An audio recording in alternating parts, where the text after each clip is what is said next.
Hi guys, may mga farmland pa dito if you want. Ito guys, yung client is kumuha dito sa Barangay Panungyan, Mentes, Cavite. Napakaganda ng weather. Just 5 minutes from Tagaytay. The landmark is McDonald's Mendez. Ayan, meron pang available 1,000 square meter. So yeah, for only 6,000 per square meter. Naka-promo from 7,500. For only 7,500 per square meter, 1,000 square meter yung cost. Free transfer of title. So yan po. Yan siya guys. Yan, may mga available pa. With concrete roads lalagyan.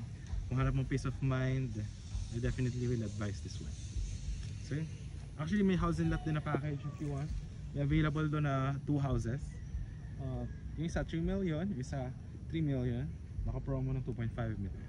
So if you want, inquire lang kayo, nandiyan yung Viber WhatsApp ko. So I could send all the details.